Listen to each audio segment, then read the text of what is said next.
Hey guys, today I'm going to attempt to teach you guys recursion in the most intuitive possible method that I can. I learned recursion this way, and I promise you it makes recursive problems so much easier than trying to solve them without this method. Alright, so recursion can lead to a lot of cool things, right?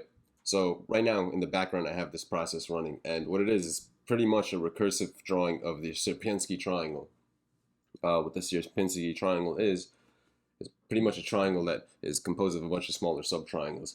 And if you notice, this little cursor right here is kind of breaking up this screen into smaller screens, and then it's creating little triangles. Now I'm going to teach you guys how to do cool things like this in such an easy method. And I'm telling you right now, I wrote this program in like 2 hours with this method.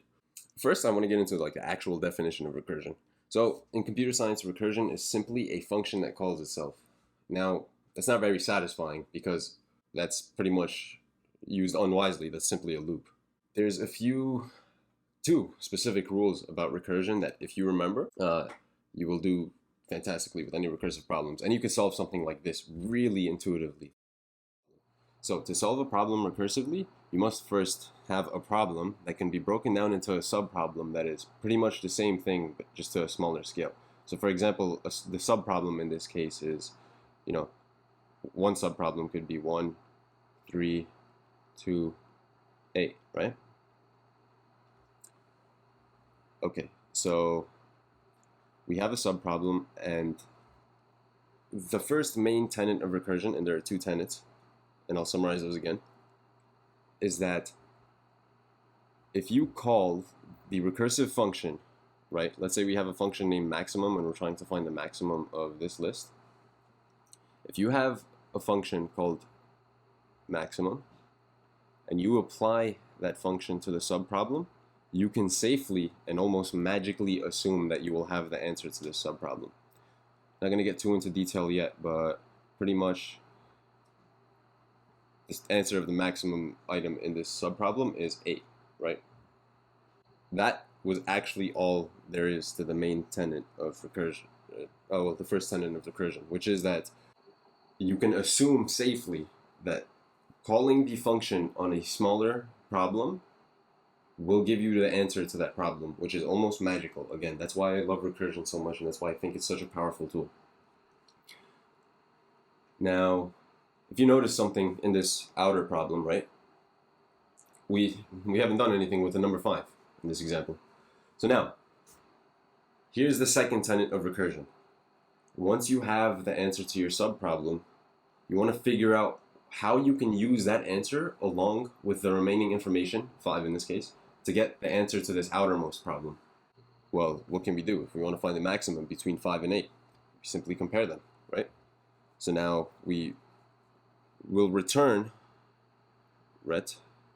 the maximum between 5 and 8. So in this case, 5 is greater than 8. So what we're going to do is we're going to return 8, which is greater than 5. Alright, so the two main tenets, right? One, we assume that calling the function on a subproblem will give us the result to that subproblem. Two, we will take the result of that subproblem, do some work with it, and get the result of the main problem. Now we're going to get into actually implementing this in Python. I'm pretty much going to repeat that problem that I showed you guys on paper before, and I'm going to hard code the list, and I'm going to make the input into a variable named imp, and I'm going to switch the order real quick. Okay. So now I'm going to make a function m just like we had before, and the function is going to take in a list named x, right? So, literally not thinking any harder than what we thought before, we're going to take the remainder of the list that is not the first item, and we're going to call the function on that, right? So in Python, how do we do that? We create a sublist of x starting after the first element, meaning this pretty much represents this example. So we're going to find the maximum of that sublist. And how do we do that the recursive way? we magically assume that calling the function on that sublist will give us the answer to that sublist, which is 5 in this case. So again, what is the answer to calling the function on the subproblem? It's exactly what we're hoping it is, somehow. I say somehow a little loosely, but if you do follow the code, you will realize that 5 will be your answer. All right, so answer to subproblem. Let's call it sub answer, right? Now, again, don't think too hard. How can we, using the answer to the subproblem, get the answer to the outermost problem that we're currently inside right now? We do that, as we mentioned before, by comparing the subproblem's answer with 8 in this case, right? So we have sub answer equals 5, and we're going to return the maximum between those two. So if, let's get the first item into its own variable. First item equals x at 0.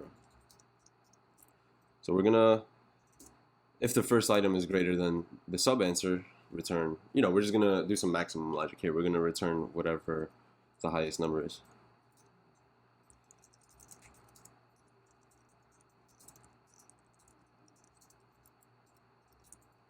If first item is greater, then we're gonna return that, right? Sub answer.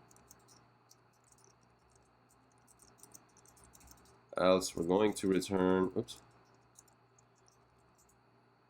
sub answer.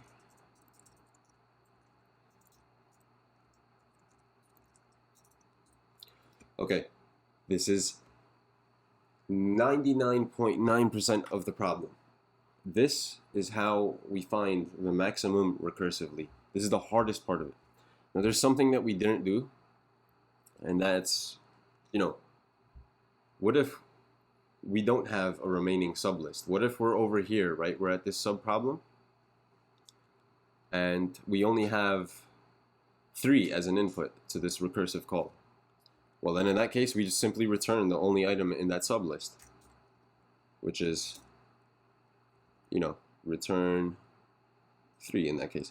All right, so if the length of x is equals to 1, that means we have 1 item in the list. That means we have a subproblem that is literally, 3. So we don't want to bother doing any of this work below. We're just going to return 3 on its own. Return x at, return any item of x, which is the only item of x. Otherwise, we're going to do what we were talking about before. Now, you don't even need to, I would love to say you don't need to care about that part that much, but you can't have a complete function without it. Okay, so now let's see if our function worked, right? This is in a file called max.py. Okay, now we're going to print the maximum of int, right? Now hopefully that'll give us 8. Let me just convince you guys that I'm working on that file right now. Python max.py. Oops, did a little syntax error there. Beside the point. Bet. Python max.py returned 8. Look at this beautiful logic right here. It's almost like this is literally giving me the answer of the sublist, even though there's no code before it that says anything about that. If you were to follow the code yourself, you'd realize you're pretty much doing a sequence of comparisons like this, and that's why you're getting the maximum. Okay, and for those of you that are a little bit more familiar with Python, I'm going to simplify this a bit, okay? Just to make everything look cleaner, I'm going to return Python's built-in maximum between the 2 items, right? Between the first item in the list and the maximum of the rest of the list, just to show you guys how simple the solution to this problem can be. Now, if this is going over your head a little bit, that's fine, but for those of you that are more comfortable with the Python syntax, this is pretty much how beautiful the entire solution to the problem can be. You're returning the greater between the maximum here and this value, literally.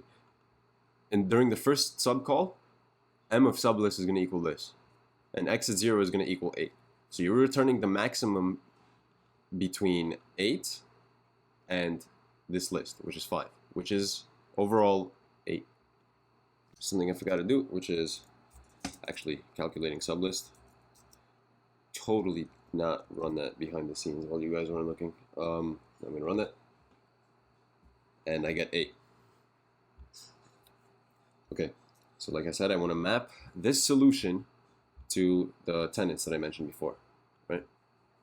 So I said that, you assume that calling the function on the subproblem will return the result of the subproblem. Bam, calling the function on the subproblem. I really want to drill this into your guys' heads. It's so beautiful. The fact that you can just make that assumption, it's almost magic. And then you use the answer to the subproblem to solve the current subproblem. So we're going to use that answer, compare it to, something else. And that's going to be our answer to this outermost problem. Okay? Bam. That was an example of recursion, and I want you to keep track of those two tenets whenever you solve a recursive problem. If it helps, another thing I've learned is that you want to say, anywhere in your comments probably, it helps to write this sentence: when calling function on subproblem, function will return ... In this case, it'll return a maximum of the sublist. Given that answer, I will ... to get the answer to the problem. When I started out using this method, I would actually always write these two sentences side by side, and I would fill them in. I urge you to do that until you're comfortable not doing it. And honestly, I probably still will do this whenever I need it. That'll really drill the tenets into your head. The magic that you can call the function on the sublist and get the answer. It's the main beautiful thing of recursion I really, really want you guys to get out of this video. Now let's have a little bit more fun with what we can do with recursion. I want to get into another beautiful application of recursion. And I want to show you guys through this example how simple recursion can make really complex problems, and how keeping the tenets in mind can help you solve such big problems or such scary problems, right? So we're going to tackle the Sierpinski triangle, which, like I mentioned before was, and like I showed before, was that triangle of triangles. All right, so let's start fresh. We're going to consider our problem to be that we want to draw the Sierpinski triangle on a square. That is our problem, our outermost problem, right? And we're going to solve this recursively. Don't think too hard. Well, what do we do with recursion? Well, what's a precondition of recursion? We need a problem that can be broken down into subproblems. So now we're going to break down into subproblems. We're going to create 3 squares that are scaled down versions of the main square that we just dealt with. And I'm deliberately placing them here. All right. Now, remember the first tenet, that we can call the Sierpinski triangle function on the subproblem. This is one of the subproblems, this top square over here. And we'll have a Sierpinski triangle. Let's do that, okay? Let's also keep the Sierpinski triangle as simple as possible. Let's not go further in depth, okay? So we're gonna have a Sierpinski triangle that is simply just a triangle in this case, right? Then let me color this in real quick. All right. And again, we're done with this subproblem, and we have the answer to it. If you notice, we have a triangle. So that is the answer to that subproblem. It is just simply a triangle. And now we're going to draw another triangle in this. Well, we're going to call the Sierpinski triangle function on the bottom left triangle. Notice how this is building up really nicely, right?